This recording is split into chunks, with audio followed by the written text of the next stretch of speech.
और आरबीजे के previous year question series की पार्ट 5 में आप सभी लोगों का स्वागत है। वीडियो को पीडीएफ आप हमारे टेलीग्राम चैनल से प्राप्त कर सकते हैं। पहला क्वेश्चन कह रहा है the terminal voltage of a DC shunt generator on loading. कह रहा है कि डीसी शंट जनरेटर है, लोडिंग पे उसके जो टर्मिनल वोल्टेज पे क्या इफेक्ट पड़ेगा। तो हम लोग जानते हैं जो इक्वेशन होती है ईएमएफ की जनरेटर के केस में E is equal to VT plus का IA RA। तो यहाँ से टर्मिनल वो जो वोल्टेज होगा VT इज इक्वल टू होगा E माइनस का IA RA। जब हम लोड को जो है लोड मतलब कि ऑन लोडिंग मतलब लोड दे रहे हैं, करंट बढ़ेगी, करंट हमारा बढ़ेगा, लोड करंट बढ़ेगी तो हमारा आर्मेचर करंट बढ़ेगा, आर्मेचर करंट बढ़ेगी तो ये हमारा जो ड्रॉप है IA RA का वो बढ़ेगा, जिससे हमारा टर्मिनल वोल्टेज जो है स्लाइटली डिक्रीज करेगा। तो option number D is correct option. Next question है the value of flux involve in the EMF equation of a transformer. तो ईएमएफ इक्वेशन जो ट्रांसफार्मर की होती है is equal to 4.44 F phi m into N. हमारा जो EMF equation में जो फ्लक्स होता है वो मैक्सिमम फ्लक्स होता है। Option number B is correct option. Next question है for maximum efficiency operation of a transformer iron losses is equal to. Maximum efficiency के केस में जो हमारा होता है I is equal to PI मतलब iron loss is equal to PCU मतलब full load copper loss. ये होता है फुल लोड, तो full load copper loss is equal to iron loss. Option number A is correct option.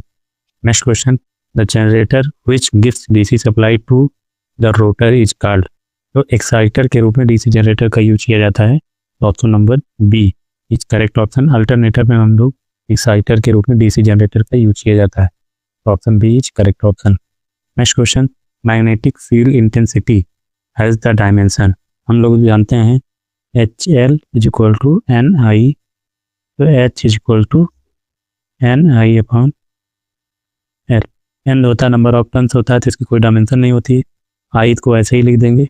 L के लिए length है तो लेंथ ये हो जाएगी डायमेंशन, L से करते हैं dimension of H is equal to हो जाएगा I L की पावर -1 ऊपर जाने पे। तो हमारा जो ऑप्शन होगा option number C is correct option. यहाँ पे I लिया गया है, वैसे हम लोग जो है करंट के एम्पेयर A का यूज करते हैं डायमेंशन को रिप्रेजेंट करने के लिए, लेकिन I लिया तो यहाँ पे हम लोग I मान के चल रहे हैं। तो option number C is correct option. Next question the EMF पर turn of a single phase यहाँ पे दे रखा है E1 upon E2 is equal to 220 volt. ये रेशियो दे रखा हुआ है। ट्रांसफार्मर इज EMF पर टर्न, EMF पर turn is equal to 10 volt दे रखा है।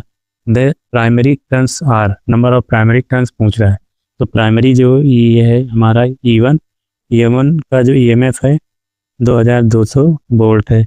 हम लोग जानते हैं E1 का जो EMF होता है number of turn multiplied by per turn voltage, that is equal to है 2200। तो N1 इज इक्वल टू हो जाएगा 2200 अपॉन ET। EMF पर टर्न दे रखा है 10 वोल्ट का, 10 वोल्ट का। तो नंबर ऑफ टर्न प्राइमरी आ जाएगा 220 टर्न्स। तो हमारा जो ऑप्शन होगा option number C is correct option. Next question transformer on no load means. Transformer no load means कि ट्रांसफार्मर की जो हमारी सेकेंडरी वाइंडिंग है वो ओपन सर्किट है, मतलब कोई भी लोड कनेक्टेड नहीं है। There is no load on secondary side. Option number D is correct option. Next question in electric machine copper losses occur. तो इलेक्ट्रिक मशीन में जो कॉपर लॉसेस होते हैं वो स्टेटर और रोटर जो वाइंडिंग होती हैं उनमें I² और लॉसेस के कॉपर लॉसेस अकर होते हैं। तो option A is correct option. Next question armature is the part of DC machine. तो आर्मेचर जो होता है डीसी मशीन का रोटेटिंग पार्ट होता है। Option C is correct option. Next question the operation of an induction motor is based on. तो induction motor का जो ऑपरेशन होता है प्रिंसिपल ऑफ म्यूचुअल इंडक्शन पर डिपेंड करता है। Option number C is correct option. Next question है the starter is use to. जो हमारा स्टार्टर होता है उसको स्टार्टिंग करंट को लिमिट करने के लिए यूज किया जाता है। Option number C is correct option. Next question है short circuit test on transformer is also known as. जो शॉर्ट सर्किट टेस्ट होता है उससे हम लोग क्या कैलकुलेट करते हैं, जो उसका इम्पीडेंस होता है, उसका रेजिस्टेंस होता है, उसका रिएक्टेंस होता है या कॉपर लॉस जो होता है उसको हम लोग शॉर्ट सर्किट से कैलकुलेट करते हैं, इसलिए शॉर्ट सर्किट टेस्ट हम लोग इम्पीडेंस टेस्ट भी कहते हैं। Option number B is correct option. Next question, distribution transformer have the rating of, जो डिस्ट्रीब्यूशन ट्रांसफार्मर होते हैं वो अप टू 200 kVA तक की इनकी रेटिंग होती है, तो option D is correct option.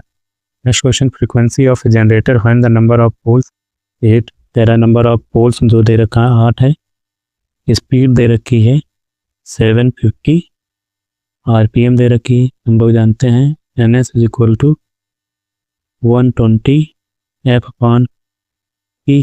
Frequency निकालनी है तो NS multiplied by P upon 120।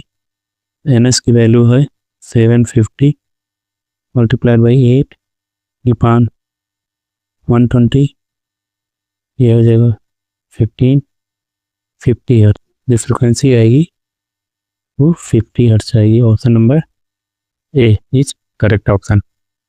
Next question है, the yoke of small DC machine is made up of, small machine का जो वो योक होता है वो कास्ट आयरन का बना होता है। Option number A is correct option. लेकिन जैसे लार्जर डीसी मशीन होती है उनका जो योक होता है कास्ट स्टील या रोल्ड स्टील का बनाया जाता है। हायर मैग्नेटिक परमेबिलिटी जो कि allow for a smaller and lighter yoke design. Option A is correct option. The field of a self excited generator is excited by, self excited generator का जो field होता है वो by its own current. Option C is correct option. Transformer core is laminated in order to prevent eddy current losses, ED current losses को avoid करने के लिए हम लोग लेमिनेशन करते हैं। Option number B is correct option. Next question, over speed protection of generator is done by, over speed protection के लिए हम लोग गवर्नर का यूज करते हैं। Option number A is correct option. Differential जो प्रोटेक्शन होता है हम लोग जो है वो इंटरनल फॉल्ट को डिटेक्ट करने के लिए करते हैं। ओवर करंट रिले जो होता है एक्सटर्नल फॉल्ट को, अलार्म तो हम लोग जानते हैं अलार्म एक तरीके का नोटिफिकेशन मैकेनिज्म होता है, ये कोई कंट्रोलिंग और आइसोलेटिंग डिवाइसेस नहीं होती हैं। तो option number A is correct option, governor for over speed protection. Next question, safety relay used in transformer at patch, जो सेफ्टी रिले होती है ट्रांसफार्मर में उसको दुखोज रिले भी कहते हैं। तो option number C is correct option. Next question, armature coil of a DC machine is usually made up of, armature coil होती हैं डीसी मशीन की वो कॉपर की बनी होती हैं। Option number B is correct option. The dimension of EMF, EMF का जो डायमेंशन होता है हम लोग जानते हैं we equal to W/Q, W को लिख देंगे force into displacement, force equal to MA multiplied by D, Q बराबर IT, इसको सारी डायमेंशन हम लोग रख देंगे तो आएगा ML² T की पावर -3 I की power -1। Option number C is correct option. Next question, which are the following are DC machine winding, तो डीसी मशीन वाइंडिंग कौन सी है? Option number D lap winding. DC machine में हम लोग जानते हैं जनरली लैप और वेव वाइंडिंग यूज होती है, तो option number D is correct option. Next question, vacuum is consider a non magnetic material, जो वैक्यूम होता है वो एक तरीके का नॉन मैग्नेटिक मटेरियल होता है, तो option D is correct option. A transformer core is made of lamination, ये ट्रांसफार्मर कोर जो है वो क्यों लेमिनेट किया जाता है? तो to reduce eddy current. Option number C is correct option, eddy current losses को डिक्रीज करने के लिए। Option C is correct option. Generator is rated 2 kilowatt to 100 volt DC, it can supply load current. अब ये दे रखा है P is equal to 2 kilowatt, V is equal to 200 volt. हम लोग जानते हैं P is equal to V into I, I is equal to हो जाएगा P/B, P is equal to 2 kilowatt, इसको लिख सकते हैं 2000 watt, 2000 upon 200 that is equal to I is equal to हो जाएगा 10 ampere, I is equal to 10 ampere. Option number C is correct option.